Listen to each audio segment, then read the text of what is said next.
Hi friends, मैं हूं वहीदा और welcome to my channel Waheeda बिलीमोरिया।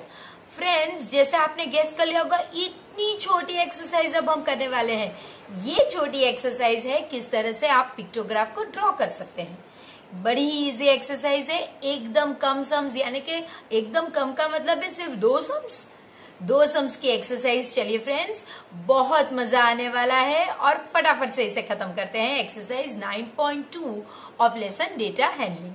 Welcome dearest children, आज हम देखेंगे एक्सरसाइज 9.2 डेटा हैंडलिंग लेसन से, जो हमारे लिए बहुत बहुत इजी लेसन होने वाला है।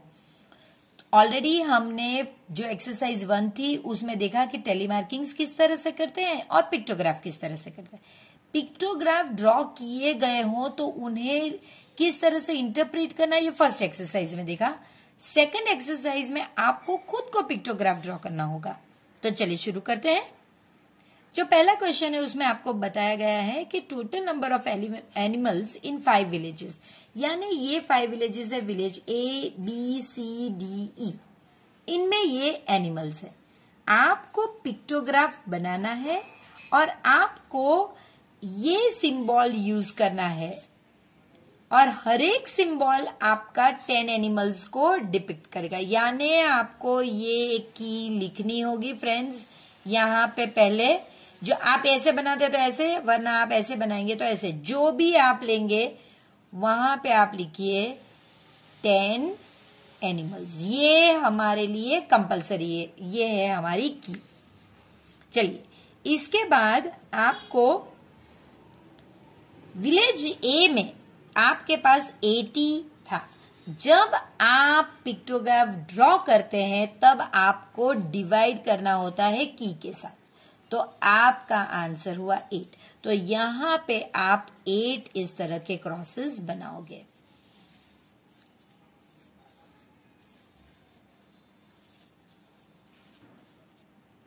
जब आपको इंटरप्रेट करना होता है तब मल्टीप्लाई करना होता है, लेकिन जब आपको ड्रॉ करना होता है तो आप इस तरह से याद रखिए, D for draw and D for divide, तो फिर आपको इजीली याद रहेगा। विलेज बी में फ्रेंड्स हमारे पास 120 स्टूडेंट्स थे, तो हमें 12 ड्रॉ करने होंगे। 1 2 3 4 5 6 7 8 9 10 11 एंड 12। सी में 90 थे, डिवाइडेड बाय 10 यानी 9। 1 2 3 4 5 6 7 8 और 9।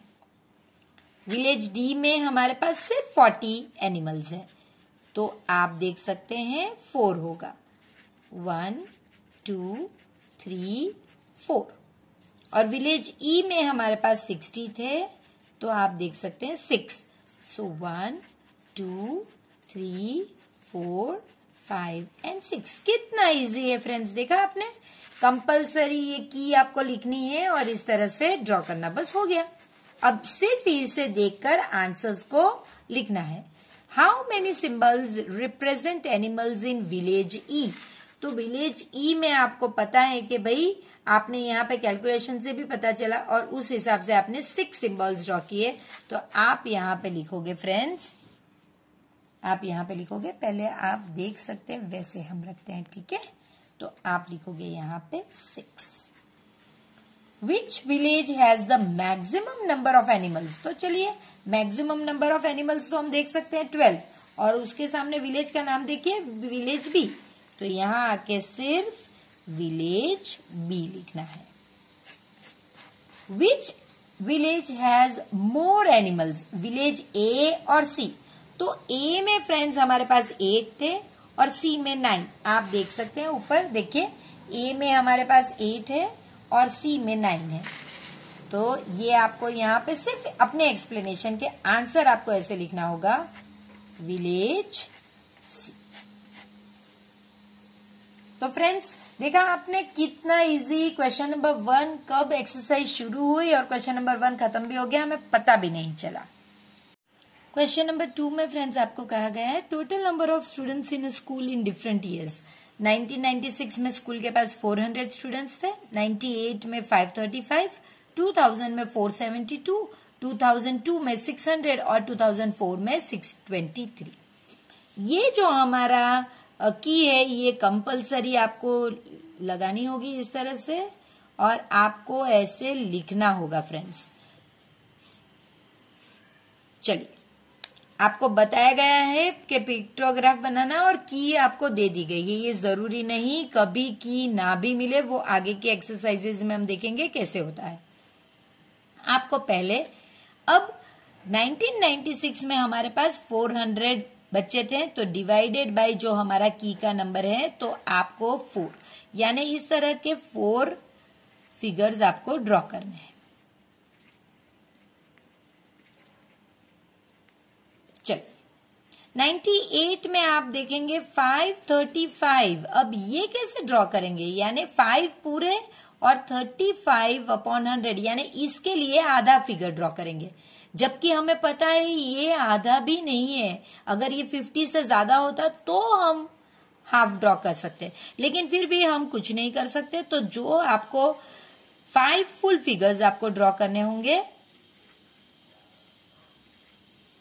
और एक जो है ये आपको हाफ फिगर ड्रॉ करना होगा। 2000 में 472, तो यानी 472/100, ये 50 से ज्यादा यानी आधे से ज्यादा, लेकिन आप 3/4 नहीं ड्रॉ कर सकते, तो आप 4 पूरे ड्रॉ करोगे और दूसरे आधा ही ड्रॉ करोगे, आप हाफ ही ड्रॉ करोगे।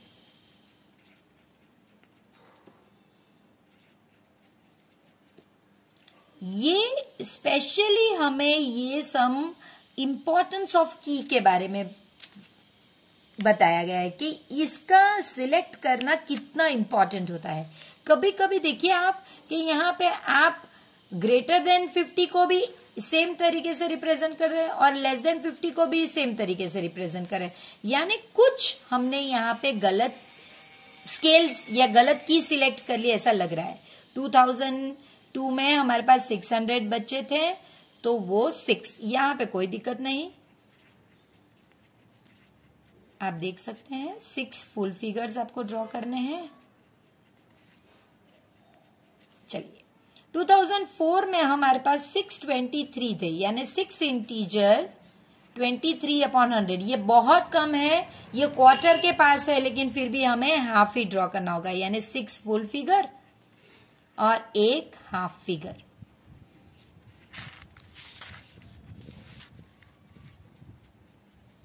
सिक्स फुल फिगर हो गए हमारे और एक हाफ फिगर। तो अब आपको क्वेश्चन पूछा गया है, how many students represent total number of students in 2002। तो आप देख सकते हैं 2002 में 1 2 3 4 5 6, how many students represent total, यानी ये कितने, इसके बारे में पूछा गया है। तो ये हो गए 6 फिगर्स। अब इसके बाद सेकंड आपको पूछा गया है, जिसमें हमें how many students represent total number of students in year 1998। तो चलिए 1998 में 1 2 3 4 5 फुल फिगर्स और एक इनकम्प्लीट या हाफ फिगर। तो आप लिखोगे 5 complete and 1 incomplete figure. Question B के लिए फ्रेंड्स हमें सेम डेटा लेना है, लेकिन अब हमारा स्केल चेंज हो रहा है और यहाँ पे कोई भी सिंबल आप ले सकते हो।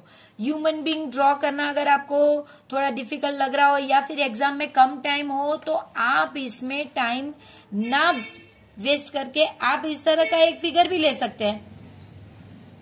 ये आपका 50 स्टूडेंट्स का की होगी, तो ये की आपको कंपलसरी लेनी होगी। अब चलिए 400 डिवाइडेड बाय 50, क्योंकि अब हमारी की 50 है तो ये 8, तो आपको